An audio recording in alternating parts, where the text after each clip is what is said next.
Recording now. Good evening. This is our last round of Nelson's Pub for the semester, and tonight we have Don Trone as our guest server. And Don has, as you read from the bio, has a very extensive background in the realm of fiduciary and ethics and leadership. I've known Don for now going back 7 years, and he started a designation called the Global Financial Steward, GFS. Did I get that right, Don? Yes, that's correct. And that's evolved with some issues with getting designations approved, et cetera, and his vision changing and Congress defining what fiduciary was. He's gone off on a probably a more impactful path. And I'm happy to be a flank owner of his new movement. So with that, I'm going to turn it over to Don, and take it away, Don. Okay, thank you, Doug. Now, before I start, Doug, could we have each person do a quick introduction of themselves? Oh, that'd be great. Yeah, Mona, you're the most recent recipient of an advanced degree, so we're going to call on you first. So unmute yourself and give us a little background. Hi, I've had a varied background, but most recently have worked in financial advising for the Department of Defense and most specifically the Navy. And I'm an accredited financial counselor and finishing up my master's degree and hoping to get the CFP in the near future. Very good. Who offers the AFC? The Association of Financial Planning and Counseling. Okay, all right. I might have said that wrong, but. Actually, Don, it's interesting that the program, the consortium with the member universities, started off really pushing or marketing the CFP designation. But we also have the courses required for students who want to sit as AFC. And I would say about half the students get into the program and realize they really don't want to become CFPs per se. They would rather work with the other end of the spectrum, with middle class and lower class individuals just trying to get out of debt, build a budget, get a down payment on a house, not necessarily go into sales. And we really started pushing the AFC. We've had representatives from AFCPE on our Zoom meetings, and I would say almost half the students really are wanting to go that route. Also, it allows them to get a job quicker. You only need 2 classes to sit for the exam, and many of the jobs, like what I do with the Department of Defense, only require the AFC, so students can get the AFC and go get a job, maybe working with the Defense Department and military, and still work on their CFP designation and getting those hours to use towards their CFP. So, Christina, you want to go next? Sure. Hi, everybody. My name is Christina Lynn. I live in Sioux Falls, South Dakota. This is my last semester for the master's program. I've really enjoyed it. I'm a couple steps behind Mona. I'm hoping to get my CFP designation and my AFC designation this summer. And I am currently enrolled to start the PhD program at KSU in personal financial planning too. So. Have you thought of your thesis yet? It'll be something to do with either divorce finances or something with like single moms. I'm a single mom, so something about like finances and that. Okay. Maybe tonight you'll be inspired to do your thesis on behavioral governance. Maybe. Who wants to go next? How about Anna Marie? Okay, hi, I'm Anne Marie. I live out in Kimmer, Wyoming. I'm actually using my GI Bill. I was in the Navy, and I'm using my GI Bill, the last of it, to get the certificate. I'm in my 2nd semester. And right now I own a business. I do towing and wreck recovery. So I'm not looking to get out of it, but it's a dangerous job. And I figure having certified financial planning or some sort of a backup plan wouldn't hurt. Couple comments on that. First, thank you for your service. Thank you. You know how many people wear the uniform, even if it's only for one day? The percentage of the population? I think it was 10 or something. It's less than 1%. Okay. Yeah, yeah. What'd you do for the Navy? I was a supply officer. Got it. On board ship? Did you get underway? I served on a ship for half my time, and I was I basically did a expeditionary logistics for the other half. I served in places like Antarctica, over in Europe, different places. So. Ooh, wonderful. Yeah, thank you. Mark, you want to go?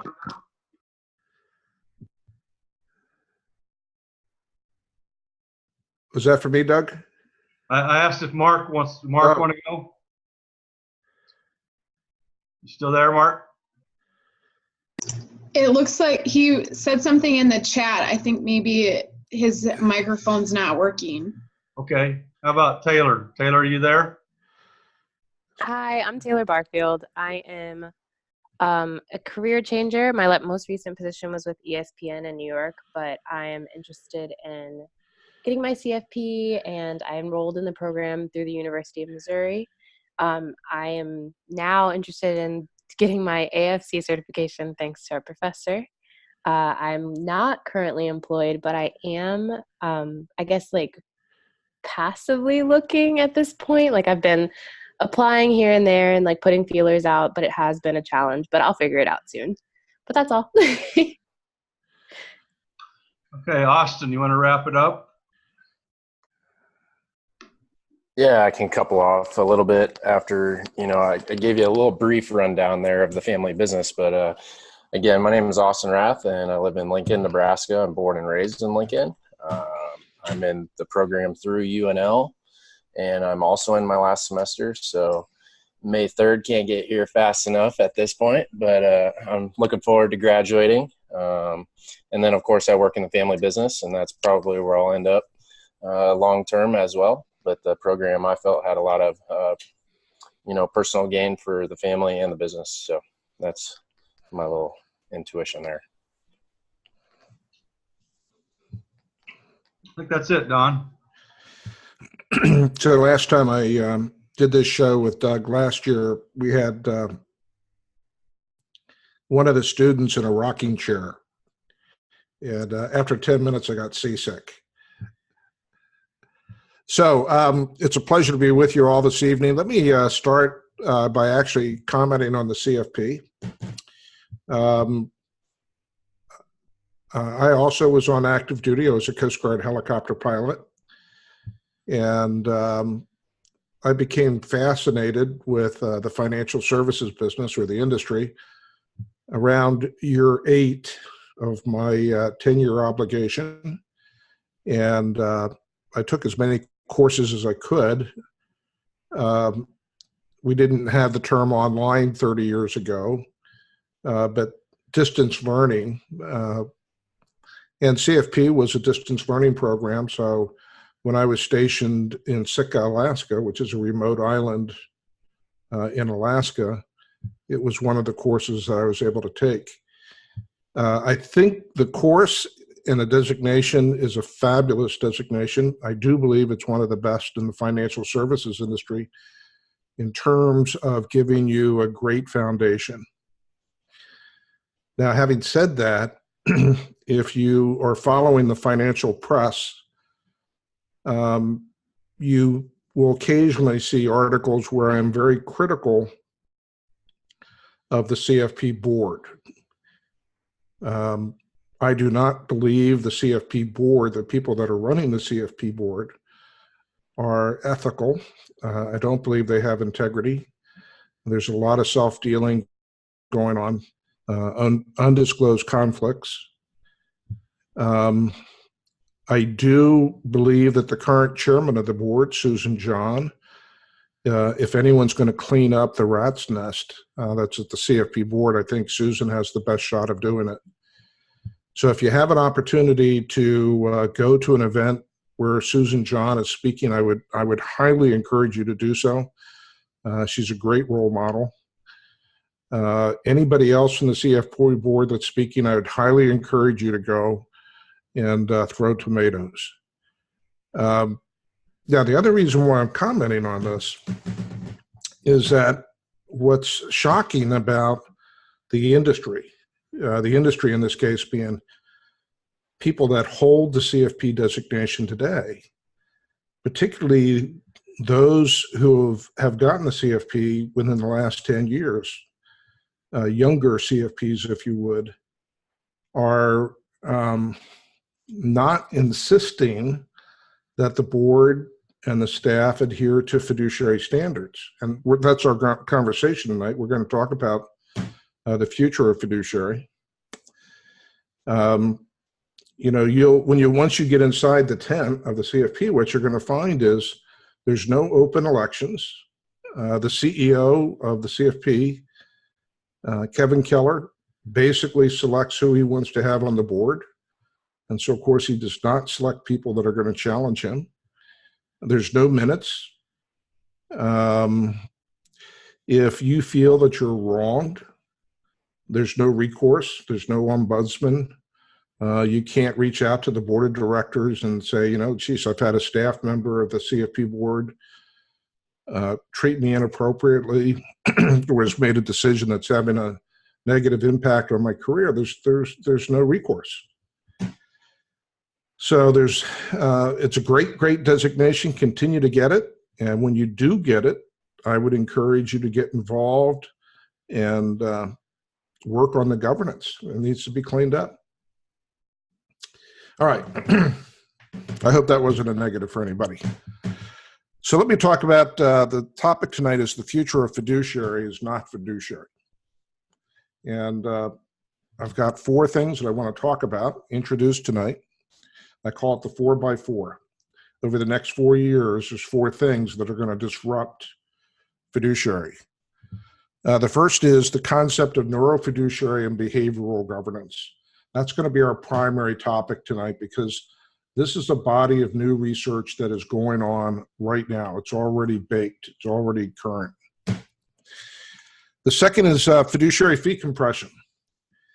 So a little bit of good news, bad news with fee compression. The bad news is you're going into a career where the fees, compensation is going to start coming down. Now, having said that, even with compensation coming down, this is still a very lucrative profession. Where else can you be making significant dollars? Now, most of you are working on a master's degree, but as you know, you could be undergraduate and getting your CFP or undergraduate and working into the financial services industry. You can get into the financial services industry right out of high school. Spend a couple weeks and get your Series 7 and Series 63 and you're in business. So from that standpoint, it's still a very, very lucrative industry. But compared to the past, compensation salaries are going to come down. Now, that's the bad news. The good news is fee compression is going to begin to weed out some of the bad apples. Fee compression is going to weed out the part-timers, the people that really are not dedicated to what they're doing as a profession. The other good news is it'll start to get rid of or expose the bad apples. And I hope to talk a little bit about that tonight because from what I heard from the introductions, a lot of you are going to be going out into the business world looking for a place to work. And so to the extent that we can, we wanted to talk a little bit about things to look for in a prospective boss, things to look for in a prospective company. Third topic is fiduciary AI. The use of artificial intelligence, particularly in the field of due diligence, how we select investment options. And then fourth, the concept of robo-fiduciary. So you've heard about robo-advisor. we're going to take it up a notch and talk about robo-fiduciary. So starting with basics, how do we learn? Even in this industry, how do we learn? And if you haven't heard of this expression before, it's the 3 E's. It's your experience, your exposure, and your education. So you learn, 70% of it comes from experience. So you're going through the academic program, but to become a great advisor, a great financial planner, it requires time and grade. There's no substitute for that. So keep that in mind when you're looking for a place to work, looking for a good boss. How much exposure you're going to have in the industry? Are they going to put you in a cubicle and have you focus on filing taxes or doing estate planning or some type of insurance analysis? Or are you going to have an opportunity to get exposed to all aspects of financial planning? Second is 20% is from exposure, and that's being in the right company and working for the right boss. So one of the things I hope you pick up tonight is, particularly when you start talking about leadership and stewardship behaviors, it's so critical to start out working for the right firm and for the right people. And then 10% comes from education. So kudos for Doug for putting the program together. Tonight, we're going to be contributing, I hope, a little bit to the education. But keep in mind that everything that you've experienced up to this point really is going to only contribute to about 10% of your overall learning when it comes to becoming a very effective financial planner or investment advisor. So, quick comment about 3 ethos. First of all, does anybody know what the word ethos comes from?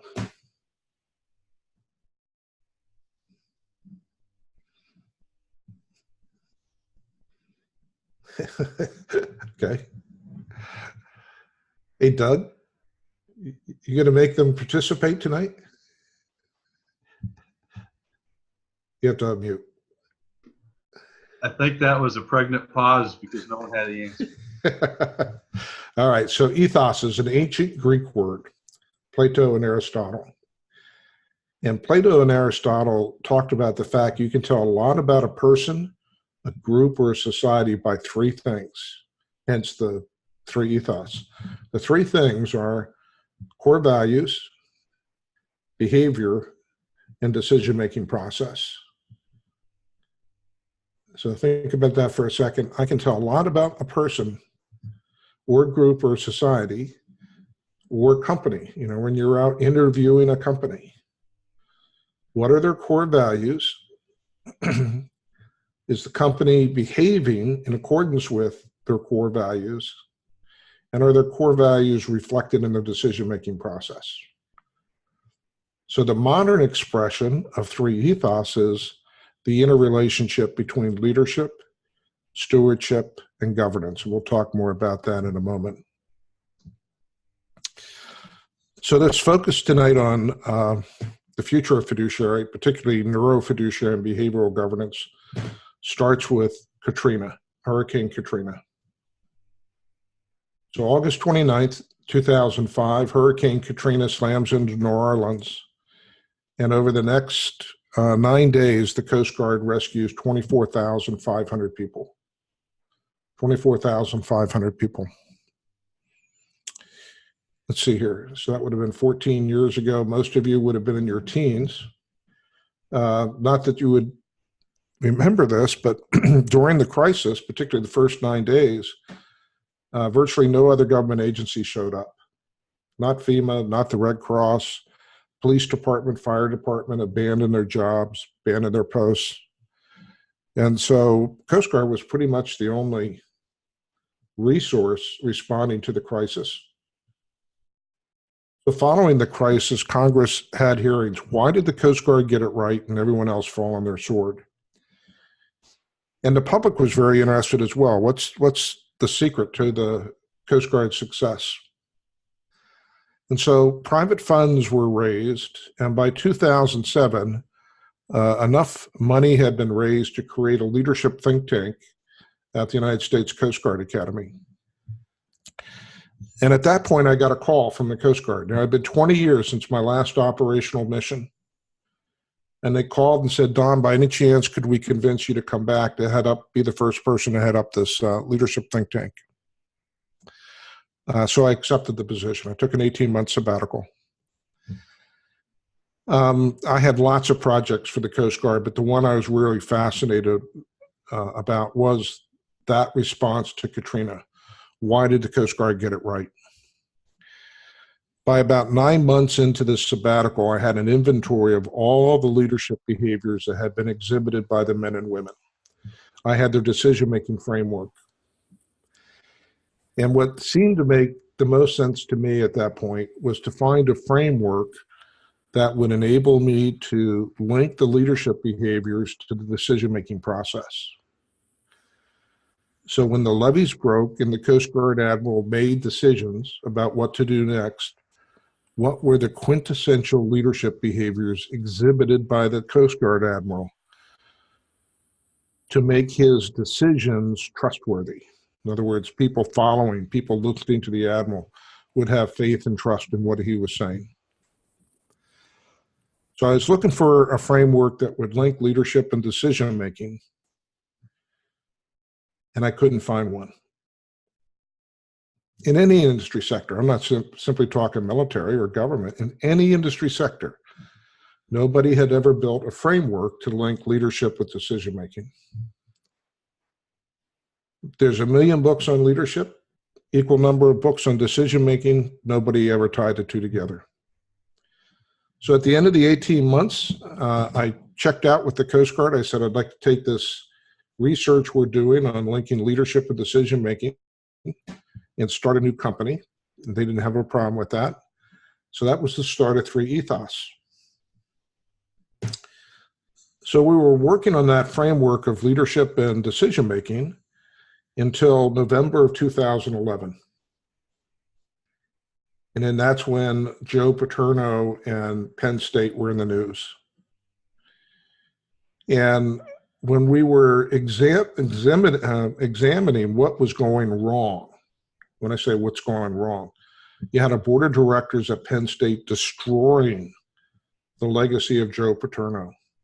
You had this board of directors that was destroying goodwill and brand of the university. How do you explain those problems in terms of leadership and decision-making?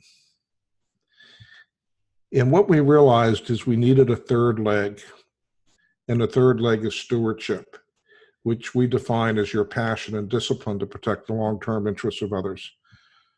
So by November of 2011, we had our 3-legged stool: leadership, stewardship, and governance. That caught the attention of West Point.